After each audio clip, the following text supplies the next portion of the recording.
गुस्ताखियां की। आला हजरत पर इल्जाम लगाया जाता है कि आला हजरत ने काफिर बनाने की फैक्ट्री बना रखी थी। ये इल्जाम है ना आला हजरत। हुसामुल हरमैन के बाद आला हजरत पे तबर्रे किए गए कि इतने सारे लोग थे, किसी ने नहीं कहा, इन्होंने क्यों कहा? तो भाई उस वक्त के मुजद्दिद वो थे तो जवाब भी तो वही देंगे। उनके मनसब का तकाजा ये था तो उन्होंने उस तकाजे को पूरा किया। लेकिन मैं आपके सामने आज आला हजरत से पहले की रिवायात रखूं कि लोग आला हजरत को ये इल्जाम कर देते हैं कि आला हजरत ने इसको काफिर कहा, आला हजरत ने इसको काफिर कहा, आला हजरत ने इनको काफिर कहा, जबकि उनकी इबारतें उनकी किताबों में मौजूद हैं। ऐसा तो नहीं ना कि गलती से लिख दिया, चलो मान लो लिख दिया तो छापा क्यों? और जब छापा तो उसको शाये क्यों किया? गलती हो गई थी, वापस ले लेते, लेकिन कभी वापस नहीं हुई। उनकी किताबों में वो इबारतें मौजूद हैं और एक एडिशन में गलती होती है, हर एडिशन में गलती। ये गलती नहीं है, ये जानबूझकर किया गया, इसलिए कि ये अंग्रेजों के वजीफा खोर थे। उलमाए वहाबिया और उलमाए दयाबना ये अंग्रेजों के क्या थे? वजीफा खोर थे। इनको बाकायदा सैलरी मिलती थी। मुसलमानों के दिलों से रसूलुल्लाह के इश्क को निकालने की सैलरी मिलती थी। मुसलमानों के दिलों से हुजूर की मोहब्बत को निकालने के लिए इनको तनख्वाहें दी जाती थी। अल्लामा फजले रसूल बदायूनी अलैहि रहमा अपनी किताब सैफुल जब्बार में नकल फरमाते हैं,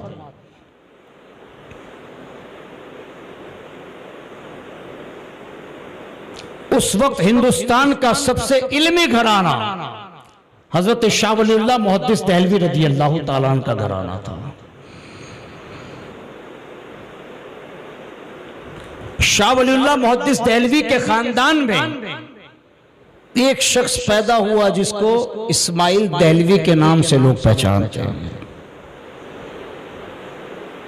जिसने हिंदुस्तान के अंदर वहाबियत का प्रचार किया। और मोहम्मद इब्न अब्दुल वहाब नजरी की किताब तक़वियतुल ईमान, किताबुत तौहीद, मोहम्मद इब्न अब्दुल वहाब नजदी की किताब किताबुत तौहीद, उसका उर्दू तर्जमा उसने तक़वियतुल ईमान के नाम से किया और वहाबियत को फरोग दिया। लेकिन जब हजरत शाह अब्दुल अजीज मुहद्दिस देहलवी रज़ी अल्लाह ताला अन्हु मौजूद थे, तब तक मौलवी इस्माइल देहलवी इतना खुलकर कभी नहीं आया। खुद उसके खानदान के बुजुर्ग उसकी इस आवारा सोच से हमेशा नाला रहते थे। मुहद्दिस देहलवी का खानदान, उसके बुजुर्ग उससे हमेशा नाला रहते थे उसकी इन्हीं हरकतों की वजह से, क्योंकि आजाद ख्याल था वो।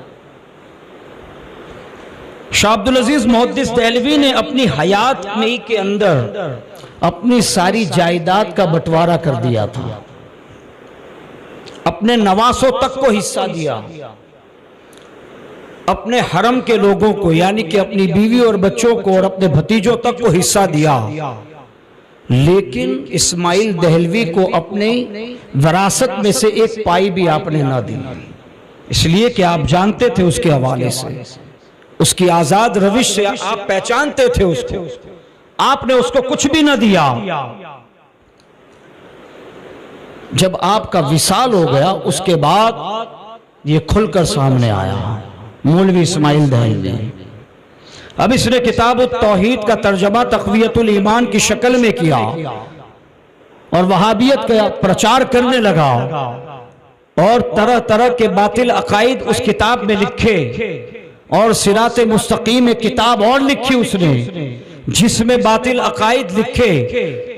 जब उसने बहुत से लोगों को अपने दामे फरेब में फंसाया, जब उसने अपने बातिल अकायद और नजरियात को लोगों के सामने रखना शुरू किए, अब हजरत शाह अब्दुल अजीज मुहद्दिस देहलवी के खानदान में उस वक्त जो जानशीन थे वो हजरत शाह मखसूसुल्लाह मुहद्दिस देहलवी और आपके भाई हजरत मोहम्मद मूसा मुहद्दिस देहलवी रदियल्लाहु ताला अजमईन, जो आप मौलाना रफीउद्दीन मुहद्दिस देहलवी के साहबजादे और शाह वलीउल्लाह के पोते हैं। आप मैदान अमल में उतरे कि अब पानी सर से ऊपर जा रहा है, इसलिए कि शान रिसालत में तनकीस की जा रही है। हुजूर को मरकर मिट्टी में मिलने वाला कहा जा रहा है। हुजूर के इल्म गैब पर ज़र्ब डाली जा रही है। और तक़वियतुल ईमान में इसने सारी गलाज़तें लिखी। अब शाह अब्दुल अजीज मुहद्दिस देहलवी के सच्चे जानशीन शाह मखसूसुल्लाह मुहद्दिस देहलवी मैदान अमल में आए। आपने उसके खिलाफ फतावे लिखना शुरू किए। हजरत शाह रफीउद्दीन के साहबजादे मोहम्मद मूसा मुहद्दिस देहलवी ने उसके खिलाफ रिसाले लिखे, और उस रिसाले के अंदर इस्माइल देहलवी के कुफरिया इबारात को लिखा और रसूलुल्लाह की शान में जो तनकीसें की उसकी तरफ उम्मत को उजागर किया। और आखिर में लिखते हैं कि इस्माइल देहलवी अपनी कुफरिया अकायद और कुफरिया नजरियात के मुताबिक दायरे इस्लाम से खारिज हैं। सबसे पहले इस्माइल देहलवी पर किसी ने कुफ्र का फतवा लगाया तो आप ही के घर के लोग थे, शाह मखसूसुल्लाह मुहद्दिस देहलवी और शाह मोहम्मद मूसा मुहद्दिस देहलवी। आपने इस्माइल देहलवी को दायरे इस्लाम से खारिज करार दिया। आला हजरत पर तबर्रा करते हो कि आला हजरत ने काफिर कहा। शाह मखसूसुल्लाह मुहद्दिस देहलवी के बारे में क्या कहोगे, जिनको दयाबना भी इमाम अहले सुन्नत कहते हैं, इसलिए कि शाह अब्दुल हक मुहद्दिस देहलवी के खानदान से हैं। ये हमारी लाइल्मी है कि हमने अब्दुल हक मुहद्दिस देहलवी के खानदान को पहचाना ही नहीं। आज देवबंदी उनको रहमतुल्लाह कहते हैं, शाह वलीउल्लाह को भी रहमतुल्लाह अलैह कहते हैं। शाह अब्दुल हक मुहद्दिस देहलवी आपके पूरे खानदान को वो लोग रहमतुल्लाह ताला अलैह कहते हैं, जबकि आप शाह अब्दुल हक मुहद्दिस देहलवी शाह वलीउल्लाह मुहद्दिस देहलवी के अकायद उठाकर देख लें, वही अकायद है जो इमाम अहले सुन्नत के अकीदे हैं। आला हजरत का जो अकीदा है वही अकीदा शाह अब्दुल अजीज मुहद्दिस देहलवी का है, शाह वलीउल्लाह का है, शाह अब्दुल हक मुहद्दिस देहलवी का है। जब इसने और शरंगेजी शुरू की, इस्माइल देहलवी ने, उसने सिरात मुस्तकीम में लिखा कि हुजूर सल्लल्लाहु ताला अलैहि वसल्लम की शफाअत के हवाले से बड़ी लंबी बहस लिखी है कि माज़ल्लाहि रब्बिल आलमीन के हुजूर अलैहिस्सलातु वस्सलाम को शफाअत का इख्तियार नहीं है। उसने ये बात लिखी। सवाल कौन सा था? एक, अब मैदान अमल में आने की बारी इमाम हुर्रियत अल्लामा शाह फजल खैराबादी अलैहि रहमा की है, इसलिए कि आप शाह अब्दुल अजीज मुहद्दिस देहलवी के शागिर्द अरशद हैं अल्लामा फजल खैराबादी। आप शागिर्द हैं शाह अब्दुल अजीज मुहद्दिस देहलवी के। अब आप मैदान अमल में उतरे सिरात मुस्तकीम का जवाब देने के लिए। इमाम अहमद रजा पे तबर्रा करते हो, इमाम अहमद रजा ने काफिर काफिर लिखा है, तो जिनको तुम रहमतुल्लाह अलैह लिखते हो उनके बारे में तुम्हारा क्या ख्याल है? मेरी बात समझ में आ रही है ना? आज थोड़ी हार्ड गुफ्तगू हो रही है, आसान गुफ्तगू की तरफ आऊंगा इंशाअल्लाह। पहले ये बात समझिए, इस नजरिए और अकीदे को समझिए, इसलिए कि वहाबी देवबंदी यही बात कहते हैं कि तुम्हारे मौलाना अहमद रजा ने लोगों को सिर्फ काफिर ही कहा है। ये प्रोपेगेंडा है, जबकि आला हजरत ने अपने असलाफ की बातों को आगे बढ़ाया है। इसलिए कि आला हजरत से पहले हैं ये लोग। शाह अब्दुल अजीज आला हजरत से पहले हैं, शाह मखसूसुल्लाह मुहद्दिस देहलवी आला हजरत से पहले हैं, शाह मोहम्मद मूसा मुहद्दिस देहलवी आला हजरत से पहले हैं, इमाम हुर्रियत अल्लामा फजल खैराबादी आला हजरत से पहले के। आला हजरत तो उनके बाद हैं। मेरी बात समझ रहे हैं? मैं आपको दलाइल दे रहा हूं।